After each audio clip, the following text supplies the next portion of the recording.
Periodismo hoy.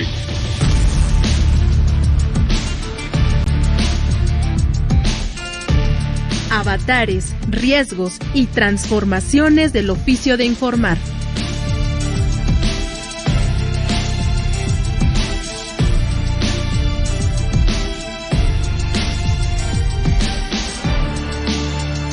Hola, ¿qué tal? ¿Qué tal? ¿Cómo estamos? Es pasadita la 1 de la tarde y estamos en las frecuencias de Radio Educación, arrancando una emisión más de Periodismo Hoy. Yo soy Andrés Solís y como siempre en la compañía, al otro lado del ciberespacio, de mi queridísima y admirada Alexia Cervantes. Alexia, ¿cómo te va? ¿Qué tal? Muy bien, Andrés, encantada de saludarte hoy con mucha información. Antes de pasar de lleno al tema central del programa de hoy, me gustaría comentar rápidamente que pues hay una situación complicada que están viviendo los periodistas de Puebla, que lanzaron un SOS, por decirlo de alguna manera, un llamado, una alerta ante ataques y presiones que han sufrido por parte de criminales, también de funcionarios, pero sobre todo ellos destacan de grupos delictivos, de la delincuencia organizada que intenta tirarles línea o decirles por dónde tiene que ir, lo que tienen que escribir, lo que tienen que publicar y comunicar.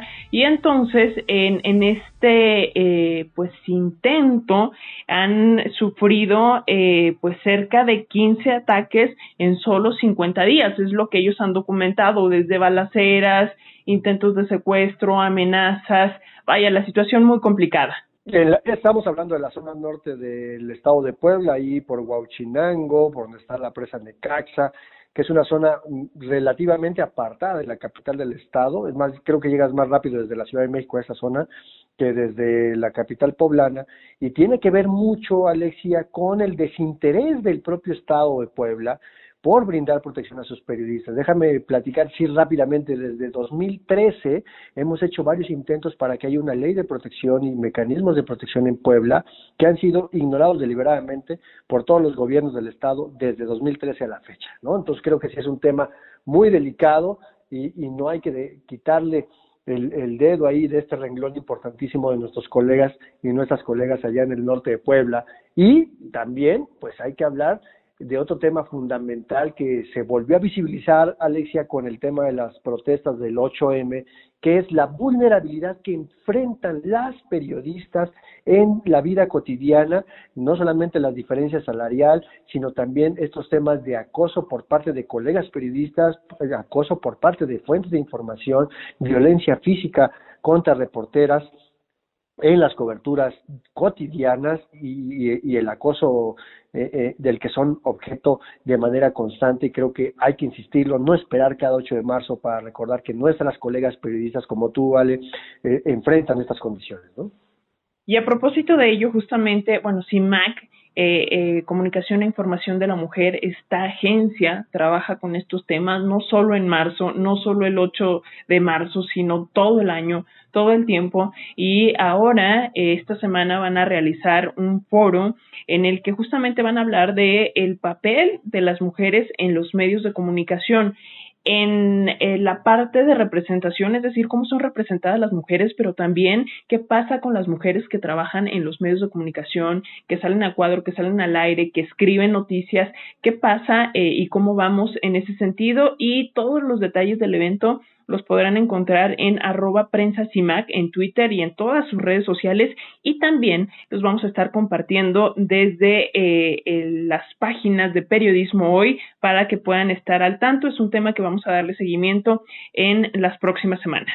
Y ojalá y podamos tener aquí a Lucía Lagunes, directora general de esta agencia de noticias CIMAC, para que nos cuente los resultados de esto, pero es importantísimo. Estén pendientes, por favor, de este evento que va a estar muy bueno. Pero ahora sí, pasando al tema de hoy, vamos a hablar también de temas de conflictos contra periodistas, porque vamos a platicar de un tema que lleva ya más de un año, que es la huelga en la Agencia de Noticias del Estado Mexicano, Notimex, que sabemos que esta semana hay reuniones con la Secretaría del Trabajo, la Secretaría de Gobernación y quienes integran la plantilla laboral de Notimex con la directiva de esta agencia de noticias. Y bueno, este mismo fin de semana el Subnotimex realizó varias actividades, manifestaciones en la Ciudad de México, una jornada cultural donde discutieron temas sobre el derecho a la huelga, Y hoy vamos a platicar con Adriana Urrea. Ella es reportera, es periodista y es actualmente la secretaria general del Sindicato Único de Trabajadores de Notimex. Pero antes de entrar de lleno al asunto, ¿qué les parece si vamos calentando motores y nos empapamos de un poquito de información sobre las defensorías de las audiencias? Esto en Periotips, una sección que prepara semana a semana Graciela Ramírez.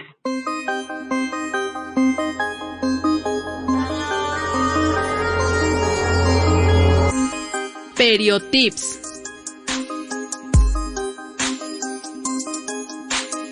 La idea de contar con un defensor del pueblo surgió desde el siglo XVIII en Suecia, pero la defensa del derecho humano a la comunicación fue posible mucho más tarde, cuando los diarios crearon un ombudsman o defensor de los lectores para demostrar la voluntad de autorregularse, respetando los principios éticos del periodismo y de diálogo con sus destinatarios. El primer caso registrado se dio en un periódico de Kentucky, en Estados Unidos, en 1993, lo cual abrió paso a que otros diarios nombraran a un periodista independiente de la directiva para que se encargara de recibir e investigar las quejas del público, analizar críticamente las ediciones desde la perspectiva ética profesional y publicar sus observaciones en el mismo diario. Más tarde, las emisoras de radio y televisoras fueron creando defensores de las audiencias. La CBS de Estados Unidos, en los años 80, fue una de las primeras en aplicar la figura del ombudsman a un medio audiovisual. Le siguió la CBC Radio Canadá en 1992.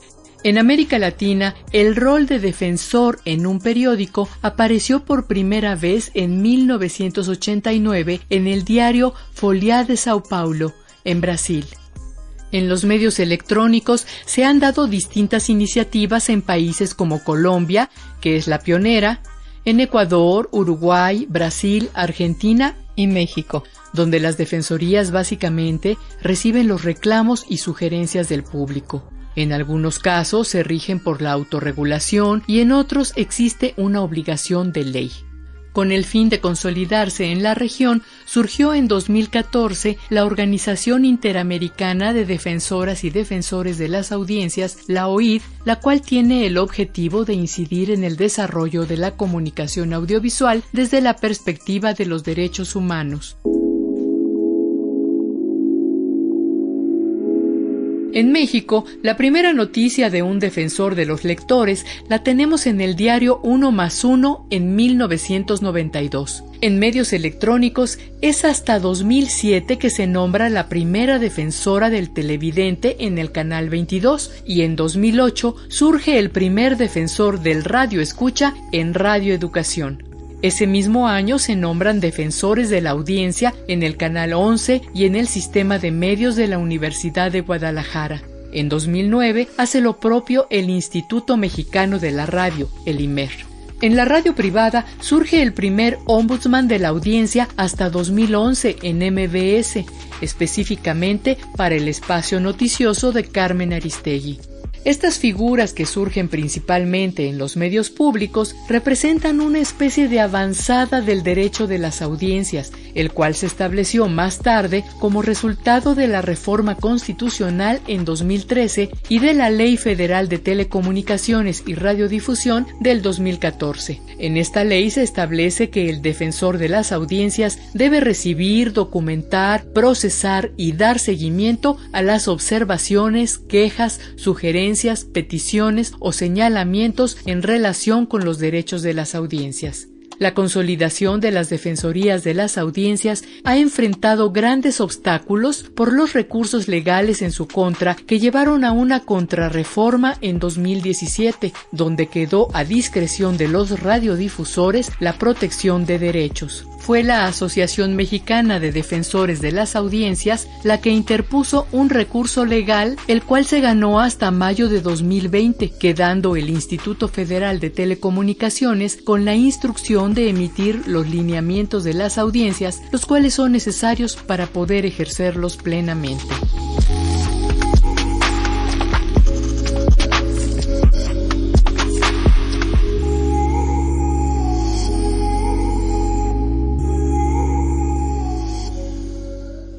¿Qué les pareció esta cápsula? Muy interesante, creo que es importantísimo este asunto de la Defensoría de las Audiencias, porque las audiencias tienen derechos y los medios tendrían la obligación de tener alguien que vele por esos derechos de información.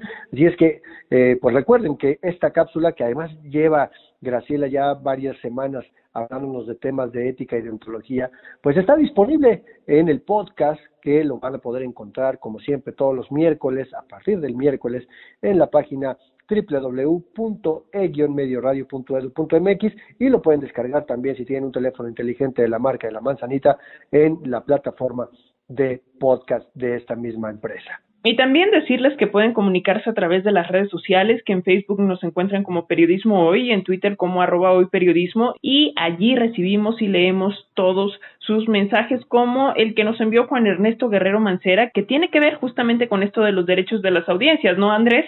Así es, mira, Juan Ernesto nos dice: buenas tardes, equipo de Periodismo Hoy, es muy importante que se tome en cuenta el derecho de trabajar que tienen los comunicadores, así como su seguridad, asimismo el derecho y protección de las audiencias, quienes tenemos derecho a estar bien informados, derecho a que respeten los programas y al personal que los produce y transmite. Justamente, Juan Ernesto, ese es el medio del asunto. Muchísimas gracias por este comentario, porque de verdad pone en contexto que así como son importantes los derechos de quienes hacemos periodismo, esto se traduce precisamente en la protección de los derechos de información de las audiencias.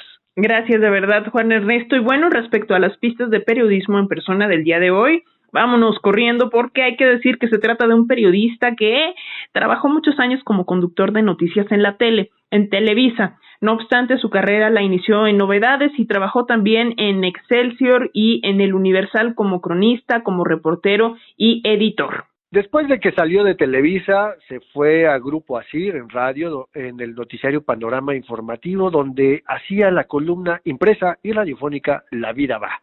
Pues ahí está, una primera serie de pistas, así que si saben de quién se trata, comuníquense a nuestras redes sociales. En Facebook nos encuentran como Periodismo Hoy y nuevamente en Twitter como @hoyperiodismo. Y mientras tanto, ¿qué les parece si escuchamos esta primera parte de nuestra charla con Adriana Urrea, periodista y actualmente la líder sindical del sindicato de Notimex?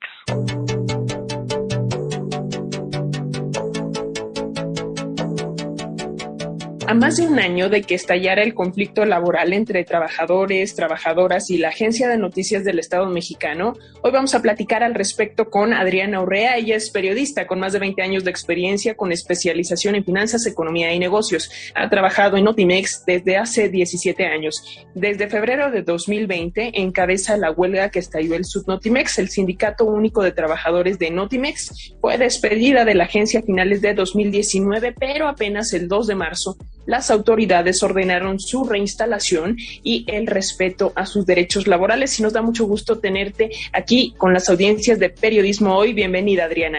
Al contrario, muchas gracias por el espacio y por dar seguimiento a este tema.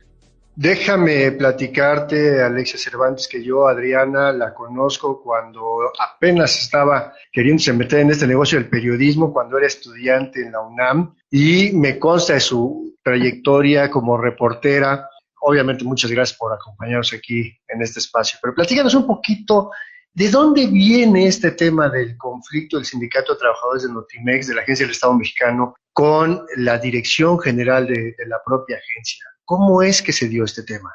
Así es, nada más déjame precisar que me conoces desde mucho antes, incluso fuiste una de las inspiraciones para que yo me pudiera acercar al periodismo. Ya estabas ejerciendo desde entonces y bueno, pues fuiste una inspiración en ese momento. Pues, ¿cómo viene el conflicto en Notimex? Cuando viene el cambio de administración con San Juana Martínez, más bien llega el gobierno de Andrés Manuel López Obrador, pues hay cambio en la dirección de Notimex, se designa a San Juana Martínez. Y pues a partir de ese momento llegó con una bandera de atacar la corrupción y de hacer cambios, con esta idea de convertir a la agencia, en una BBC de Londres. Y nosotros hemos reconocido abiertamente que sí había ciertos manejos irregulares por parte del Comité Ejecutivo Sindical anterior, que encabezaba Conrado García. Había descontento ya por parte de muchos compañeros sobre su estancia ahí. Y pues la verdad es que muchos dimos el voto de confianza a la dirección. Dijimos, ok, pues si ella nos va a ayudar a mejorar las condiciones en la agencia, pues adelante. La sorpresa fue que pues la dirigencia simplemente desapareció, específicamente Conrado García nos dejó abandonados. Desde el principio comenzamos a ver irregularidades, violaciones al contrato colectivo, y cuando pedíamos o queríamos saber qué se iba a hacer, cómo nos iban a defender, pues siempre decían, no, pues ustedes véanlo, ¿no? Al final salió de la agencia, nunca supimos cuándo, bueno, supimos que dejó de ir al promedio de mayo del 2019, pero todavía le seguían pagando hasta agosto, por ejemplo, sin ir. Y en ese inter, pues despidieron a todo el comité ejecutivo y comenzaron a despedir a mucha gente bajo el argumento de autoridad republicana.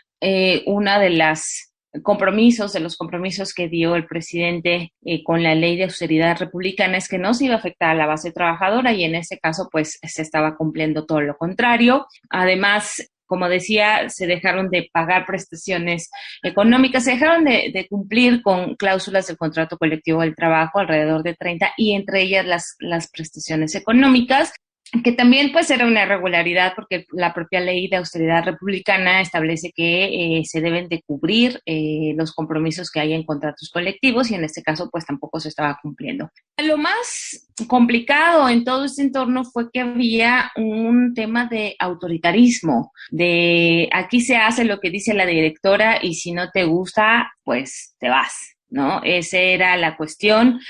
Al principio, cuando llegaron, pues era como el cambio de, ok, pues están llegando, se están adaptando, vamos a dar tiempo, pero pasaban los meses, la gente seguía corriendo, seguían sin cumplir cosas, y después comenzó este tema de aquí se hace lo que nosotros decimos, y si no te gusta, pues te vas. ¿Hacia dónde iba todo eso? Pues en realidad iba hacia eliminar nuestro contrato colectivo de trabajo y limitar a la representación sindical. Cuando nos quedamos sin representación, pues algunos compañeros se acercan a la dirección para pedir que les den chance de hacer una asamblea, de ver cómo va a quedar el nuevo comité. La empresa dice que sí, pero en ese momento los corre.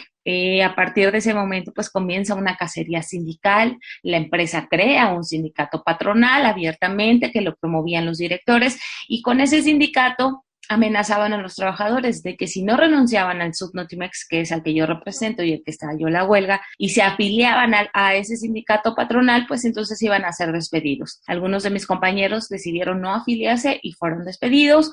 Otros, por estrategia, decidieron afiliarse para no perder el empleo, dada la situación que estaba en ese momento, pero aún así han sido compañeros que les han violentado sus derechos laborales, que en algún momento les pidieron renunciar al contrato colectivo y firmar un contrato individual, lo cual es completamente ilegal y anticonstitucional. Y la Constitución establece que no puedes renunciar a tus derechos, y bueno, en ese caso era claramente un contrato que era inválido incluso, pero se daban todas estas situaciones, los despidos no paraban. Y bueno, pues nosotros teníamos en tiempos, el plazo para emplazar a huelga por revisión al contrato colectivo de trabajo. Y pues a la par metimos el emplazamiento por violaciones al contrato colectivo de trabajo, y derivado de estas violaciones, los despidos injustificados. Fue una situación muy complicada. Aún así estuvimos tocando muchas puertas. Nos abrieron la puerta en la Secretaría del Trabajo desde mucho antes del estallamiento a huelga, tratando de llegar a una mesa conciliatoria, tratando de llegar a un acuerdo con las partes. Nunca hemos establecido un diálogo real ni verdadero, ni con la directora ni con ninguno de sus directivos. Y bueno, pues ante la falta de acuerdo, de diálogo, pues estallamos la huelga el 21 de febrero del 2020, y pues esa ha sido la constante, la negativa de la dirección, los ataques, no solo en redes sociales, sino físicos. Ha habido varios intentos por romper la huelga, se nos ha acusado de 1000 cosas, entre ellas pues de sustracción de vehículos o de tener secuestrados vehículos. Eso fue lo que dijo el oficial cuando llegó la Guardia Nacional a uno de los campamentos, que se nos había acusado de tener vehículos secuestrados. Se nos acusó de haber tenido compañeros secuestrados, que eran los directivos que no quisieron desalojar el edificio con el estallamiento. Adriana, ¿Han cambiado a un año, poco más de un año, han cambiado las demandas considerando la manera en la que se ha desarrollado todo este conflicto? Quisieras decirnos de manera muy puntual qué son estas demandas y, bueno, por una parte entiendo que sería reinstalación, pago de salarios caídos, aumentos, no sé, porque hay versiones que dicen que las demandas del Subnotimex llevarían a la quiebra a la agencia porque son demandas desproporcionadas. ¿Qué nos dices? Que es completamente falso.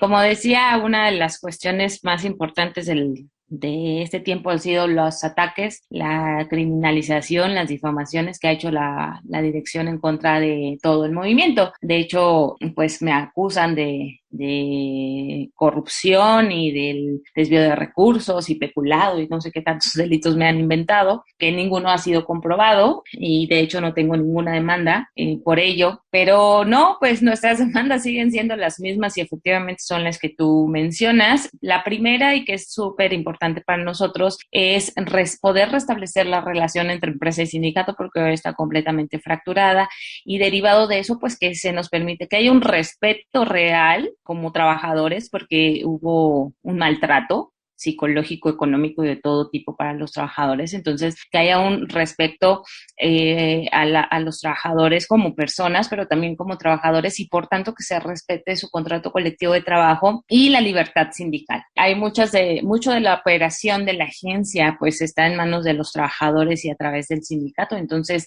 consideramos que es muy importante que deba haber una sana relación entre la empresa y los trabajadores a través del sindicato para que podamos realmente trabajar en armonía. Y bueno, después de eso, pues sí que se resarzan las violaciones al contrato colectivo de trabajo, que se pague todo lo que se dejó de pagar, que además ya tenemos evidencia de que la empresa siempre tuvo la capacidad financiera para hacerlo y simplemente no lo hizo porque no quiso. Eso quedó evidenciado en el proceso de demanda de imputabilidad que tenemos en la Junta Federal de Conciliación y Arbitraje, que pague, y como parte de resarcir las violaciones al contrato colectivo, pues que se den las reinstalaciones, que ya incluso algunas de ellas ya salieron con laudo positivo, como es mi caso, de reinstalación en la demanda individual. Entonces ya acreditamos que fueron despidos injustificados y no se tienen que reinstalar. Y también, sobre todo, algo muy importante ahora es que se reconozca los derechos de los trabajadores activos. Una de las cuestiones más importantes que ha tratado de promover la agencia es que somos puros trabajadores despedidos, que muchos según ella ya recibieron liquidación, otros no, lo cual es completamente falso. Nunca pudimos haber estallado una huelga si no había trabajadores activos y a ellos los quiere desconocer. Entonces, para nosotros es muy importante que se reconozcan trabajadores activos con todos sus derechos y sus puestos de trabajo y demás. Adriana, aquí hay un tema muy importante que va emparejado o la consecuencia de este conflicto laboral entre la base trabajadora y la Dirección General de la Agencia de Noticias del Estado Mexicano, Notimex, que es justamente la operación de la agencia. La agencia es una agencia de noticias que genera contenido y no solamente para consumo de algunos, sino es, digamos, una de las maneras que genera ingresos esta agencia. ¿Qué está pasando con el periodismo de la Agencia de Noticias del Estado Mexicano? ¿Cómo afecta esto a las audiencias, al flujo libre de información periodística? Mira, yo te puedo decir que Notimex es la agencia de noticias o el medio público de mayor alcance en el país y fuera del país. ¿Por qué? Porque a diferencia de los medios tradicionales, incluso del Estado, como radio, prensa, prensa escrita o televisión, que tienen un público objetivo, la agencia, recordemos, y para la gente que nos escuche, la agencia Notimex le provee información a los medios de comunicación. Entonces, toda la información que generamos nosotros como reporteros, redactores, editores, llega a muchos medios de comunicación. Notimex tenía más de 600 clientes que son medios de comunicación y a su vez, pues el alcance que tengan estos medios. Estoy hablando de televisoras, radios, portales informativos, periódicos nacionales, locales y de todos tamaños. Entonces, su alcance es muy importante. ¿Por qué? Porque la agencia ha servido como referente informativo. Es decir, el trabajo que veníamos haciendo, con las características que se venía haciendo de ser información corroborada, de la fuente directa, de tener la información de primera mano, eso nos permitía que mucha de la información, y sobre todo ahora con el tema de tanta infodemia y fake news y todo esto, nos permitía que pudiéramos corroborar la información a través de la agencia Notimex. Todo esto, que era el papel principal de la agencia, se cayó cuando llegó la actual administración. No hay información real. Muchas veces se nos pedía simplemente hacer notas pegadoras, es decir, pues golpear a través de la información a quien consideraban en ese momento. Muchas veces se nos decía, pongan que se trata de lavado de dinero.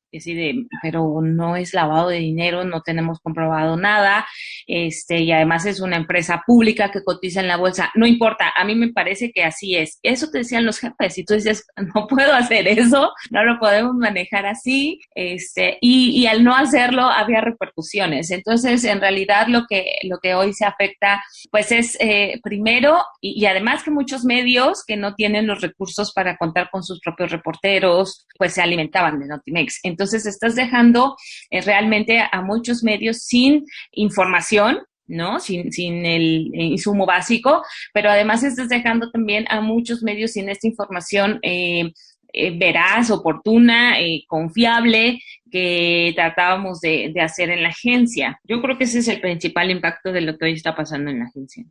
Adriana, lo digo con mucho respeto, como que de pronto, pues sí, ha calado esta otra versión que han manejado las autoridades de Notimex, los directivos de Notimex, y en algunos de los mensajes que recibimos acá en Radio Educación cuando tratamos el tema de Notimex es el de la corrupción del sindicato, ¿no? Esta etiqueta que les pusieron, pero entonces, ¿había o no problemas de corrupción con la anterior dirigencia sindical que a lo mejor ahora pudieran estar calando y pues dejándolos mal parados al Subnotimex? Porque también está este sindicato que tú decías que pues es patronal, el Sinotimex, que pues han peleado y me parece que incluso pusieron un amparo para pues reiniciar operaciones, y de pronto pareciera ahí que la lucha está entre los huelguistas que no quieren ir a trabajar y los que quieren reiniciar operaciones. ¿Sí me explico?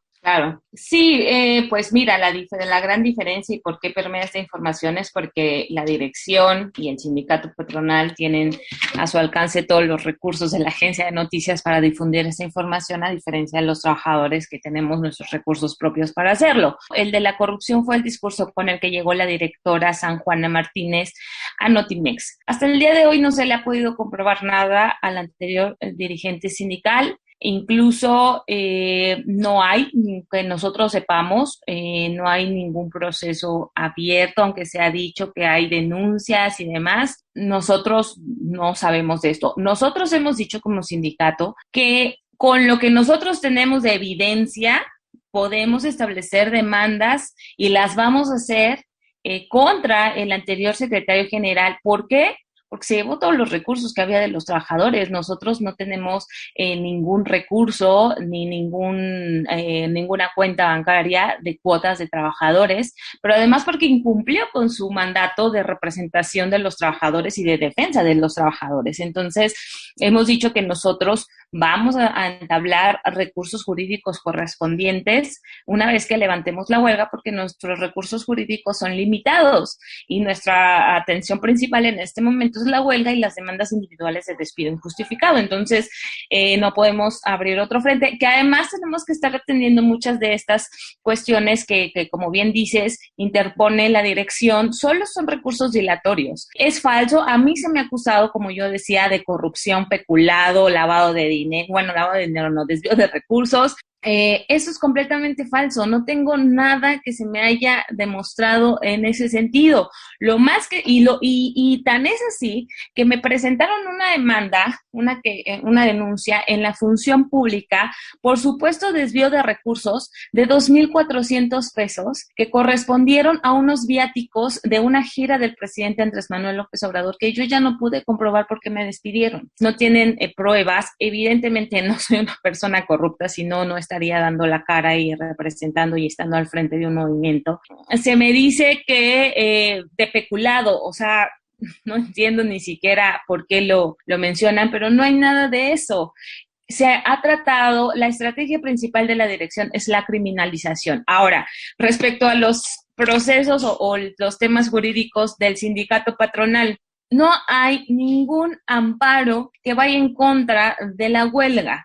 Lo que hizo, y siempre ha sido la constante, que llevamos 4 o 5 amparos que interponen por cosas sin sentido realmente, pero que cada vez que sale alguna situación, la dirección sale a decir que ya tienen un amparo que suspende la huelga. Hasta el día de hoy, jurídicamente, no hay ningún amparo que suspenda la huelga. Lo que sucedió con este recurso del sindicato patronal, que además ellos no son los involucrados en esta huelga y no podrían participar porque la ley no los faculta para eso. Nosotros, como sindicato, somos el sindicato titular del contrato colectivo de trabajo y le corresponde al sindicato titular hacer las negociaciones de las condiciones laborales, no nada más de los afiliados al Subnotimex, sino de todos los trabajadores de la agencia. Entonces, el sindicato patronal se amparó porque en la Junta de Gobierno de Notimex, que es el órgano máximo de administración, no le permitieron entrar a las reuniones y no le permite entrar porque así está mandatado en ley. Y hoy lo que resuelve el amparo es que ya puede asistir a estas reuniones de la Junta, que es donde le mandataron a San Juana Martínez parar operaciones. Pero el hecho de que ahora le permitan asistir a las juntas no quiere decir que se suspendan los acuerdos y ni mucho menos tiene que ver con la orden de la Junta Federal para suspender operaciones y que haya la huelga. De hecho, este sindicato se metió un amparo ante la Junta Federal de Conciliación y Arbitraje para sí suspender las operaciones de la agencia porque ellos argumentaban que no se les tomó en cuenta y el juez dijo, esto es improcedente. Les rechazaron ese amparo, es más, lo sobreseyeron, que es la palabra técnica, que significa que ni siquiera le dieron viabilidad para darle curso. Es una manera de dar carpetazo al tema, ¿no? Exacto, entonces son mentiras que ocupan y que ahora salen a decir, es completamente falso. El sindicato patronal no tiene ninguna posibilidad de participar en esto porque no son los titulares del contrato colectivo y porque son terceros involucrados.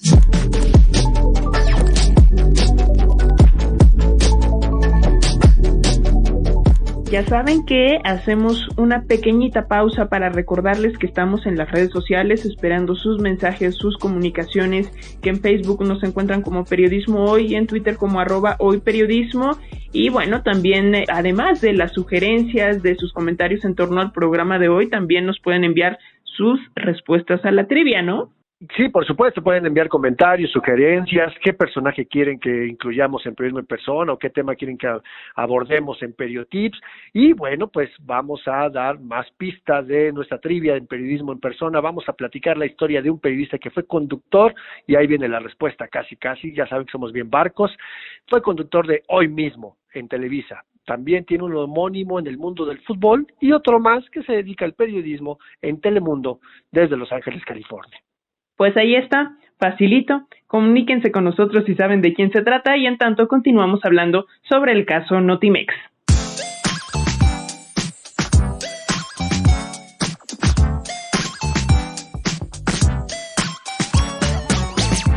Estamos platicando con Adriana Urrea, que es la secretaria general del Sindicato de Trabajadores de la Agencia de Noticias del Estado Mexicano, el Subnotimex, sobre este conflicto ya que ha durado un año, que tiene un impacto en la generación de contenidos, que le está cerrando el acceso a información importante y relevante a muchos medios que dependían de Notimex porque así lo contrataron, pues para este tipo de información, y que pues pareciera, Adriana, que la discusión se está centrando entre la Dirección General de la agencia y el movimiento que tú estás encabezando, y dejando de lado esta investigación que refiere sobre la gestión previa del propio sindicato, donde aparentemente, ahí sí tiene razón San Juana Martínez, de que podía haber actos de corrupción. Pero ¿cómo se encuentra en este momento el movimiento? Ustedes como periodistas, ¿qué están haciendo en este momento más allá del tema legal? ¿Cómo están viviendo el día a día?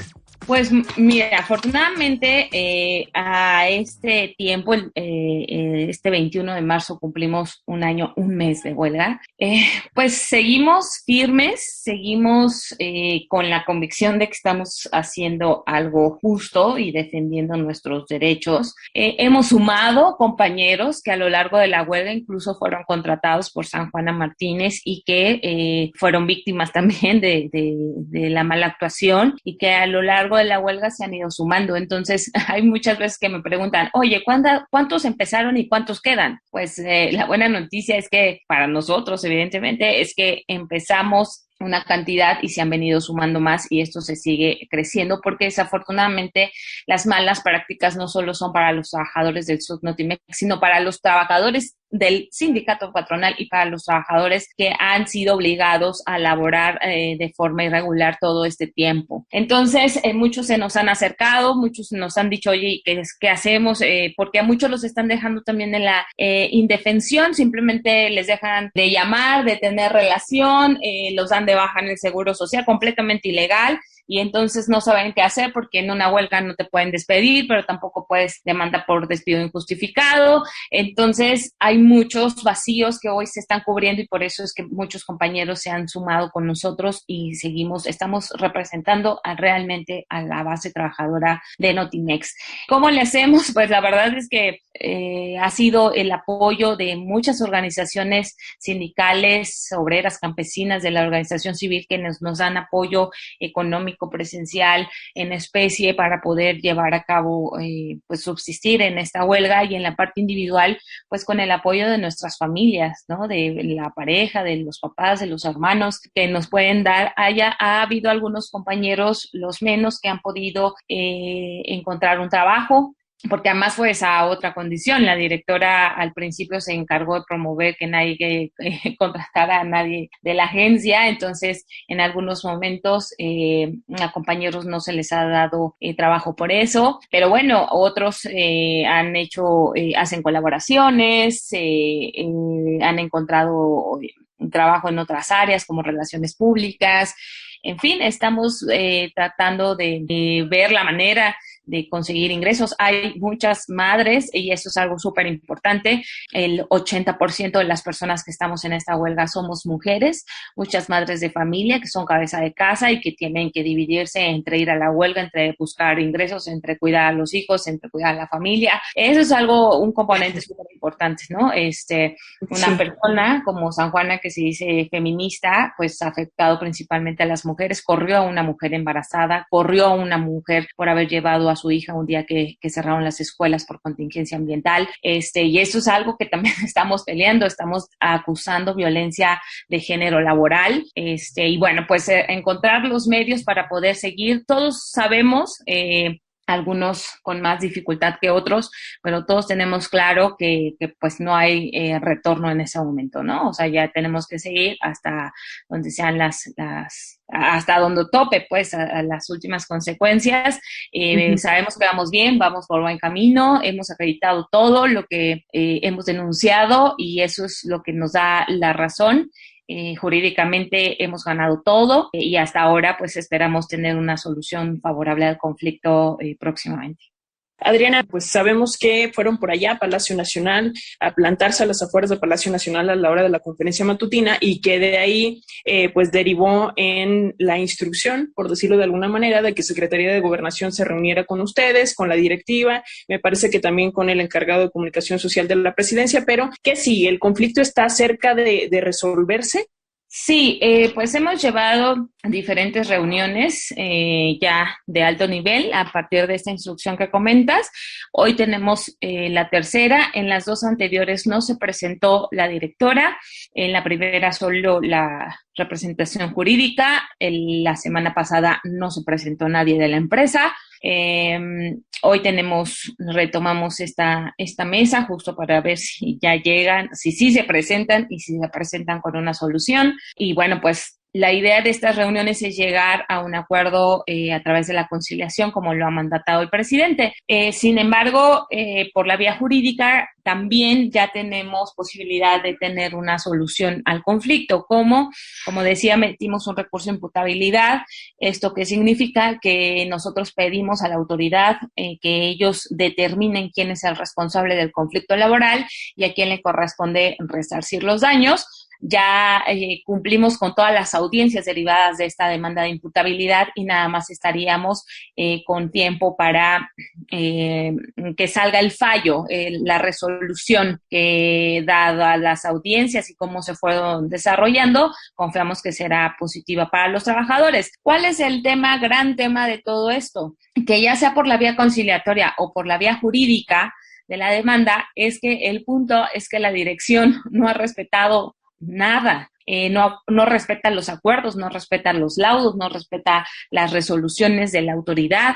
Entonces, para nosotros es muy delicado y muy grave que ni siquiera a las reuniones de alto nivel que mandató el presidente acuda y tampoco que las resoluciones jurídicas de la huelga y todo se hayan respetado. Entonces, vamos a tener un laudo y vamos a tener un acuerdo que se siga sin respetar y mientras sigue haciendo mal uso del recurso público porque dicen que ya no tienen dinero porque estaban operando y cómo van a operar si hay una huelga de más de un año y un mes, ¿no? Pues sí. Entonces Pues, no tenemos garantía y eso es lo que hemos estado buscando, que independientemente de que lleguemos a un acuerdo o haya una resolución, que necesitamos la garantía de que realmente se van a cumplir para que se solucione el conflicto. Pues está complicada el panorama de Notimex. Yo quiero insistir que esto, además de afectar a la propia empresa, a quienes están trabajando ahí, a quienes están en paro, también afecta el derecho de las audiencias a recibir información que se genera desde esta importantísima, como lo decías, Adriana, es la agencia de noticias más grande de América Latina, que en algún momento fue un terrible monstruo con más de 600 periodistas en todo el mundo. Y de verdad, Adriana, qué gusto platicar contigo.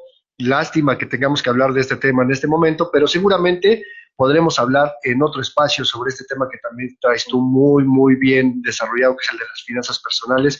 Así que te queremos agradecer, mi querida Adriana, que hayas platicado aquí en Periodismo Hoy con las audiencias de Radio Educación. Al contrario, querido Andrés, me da mucho gusto saludarte, sabes que tienes mi cariño y muchísimas gracias por el espacio y un saludo a todos.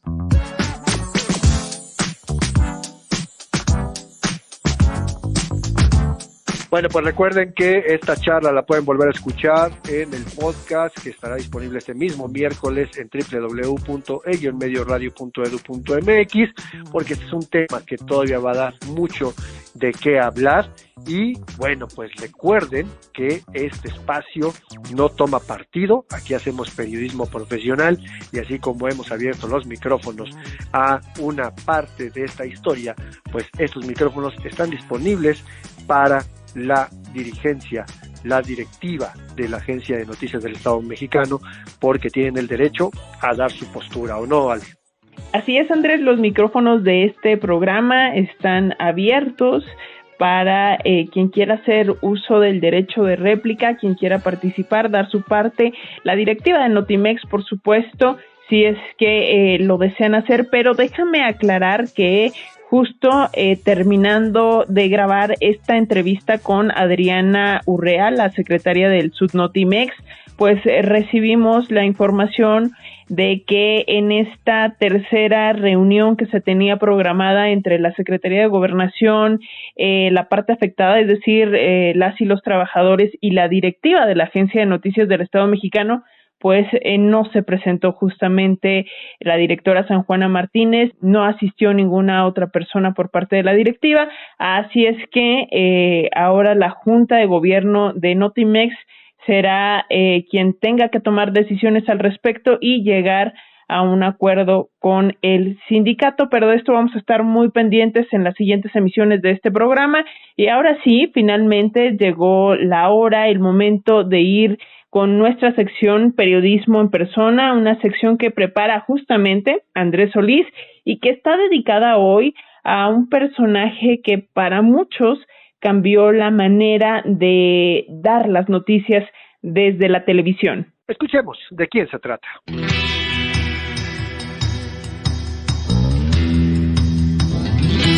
Periodismo en Persona. Hoy dedicado a Guillermo Ochoa. Un reportero de calle brincó de repente a la pantalla de la televisión y en muy poco tiempo se convirtió en el rostro más carismático de las noticias en los tiempos donde su contraparte dictaba la agenda mediática en el noticiario nocturno. Apasionado del fútbol, de la cultura y de la música pop, fue también un maestro de generaciones de periodistas que conducen hoy los noticiarios de la tele. Hablamos de Guillermo Ochoa.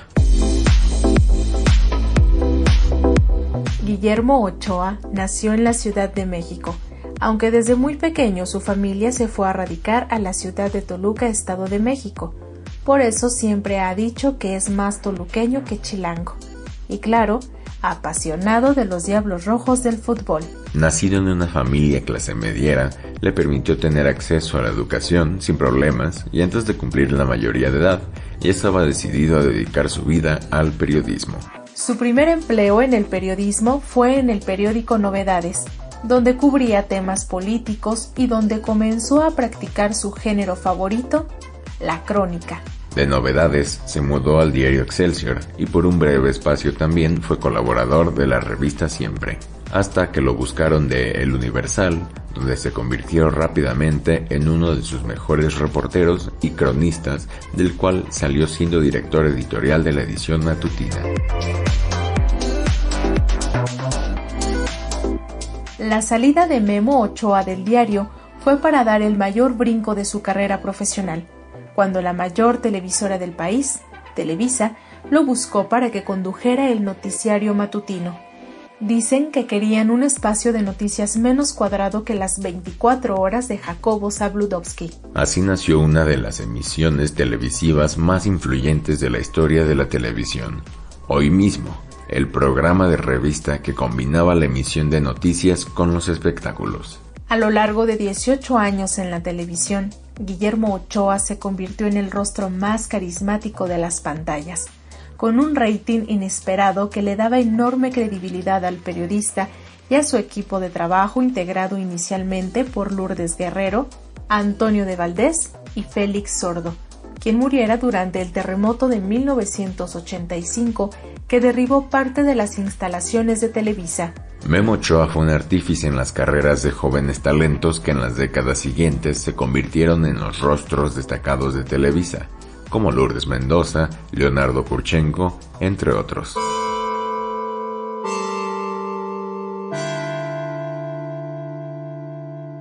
Dicen que Memo Ochoa fue víctima del quinazo, ese hecho histórico en que el gobierno del presidente Carlos Salinas de Gortari ordenó el arresto del líder del sindicato petrolero, Joaquín Hernández Galicia, conocido como La Quina. Hay quienes afirman que haber presentado ese mismo día una entrevista grabada con el dirigente sindical fue lo que motivó su salida del aire y de la misma televisora. Pero eso no desanimó a don Memo, porque poco después fue impulsor del noticiario Panorama Informativo en Asir Radio, espacio que dejó en 2004, pero cuyo formato sigue al aire en la cadena radial. En esos años regresó también a Novedades con su columna La Vida Va, una crónica cotidiana sobre los problemas del país, la cual se convirtió en la primera columna periodística con una versión impresa y una versión radiofónica.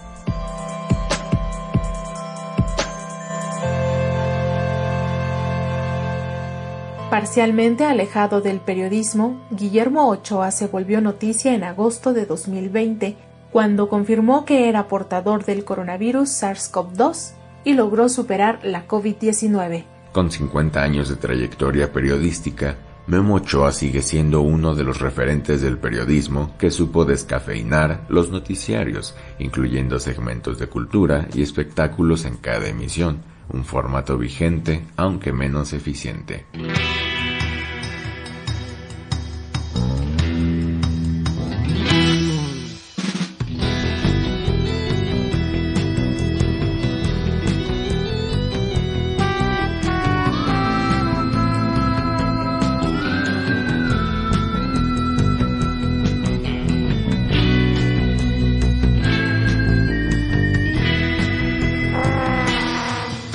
Bueno, pues es hora de despedirnos. Como siempre, muchas gracias por sintonizarnos aquí a través de las diferentes frecuencias de Radio Educación, en la radio abierta o a través de las plataformas digitales. Y recuerden que tenemos una cita todos los martes, pasadita a la 1 de la tarde. Mientras, recuerden también que a partir de que bajamos la cortina, seguimos la conversación en nuestras redes sociales digitales, en Facebook, Periodismo Hoy, en Twitter, @hoyperiodismo. Pues llegamos al final. Andrés Solís, como siempre, ha sido un gusto y hasta la próxima. Hasta la próxima, mi querida Alexia Cervantes.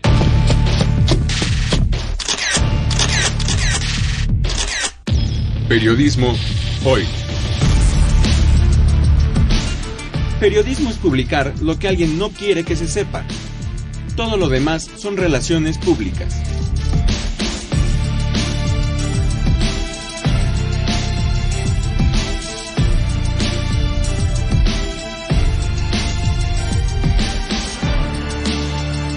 Trabajamos para ustedes en el Servicio Social Frida Ramírez, Samantha Bautista y William Sandoval. En la edición digital, Alejandro Ramírez. La musicalización de Oscar Solís, Edith Rojas en la asistencia de producción.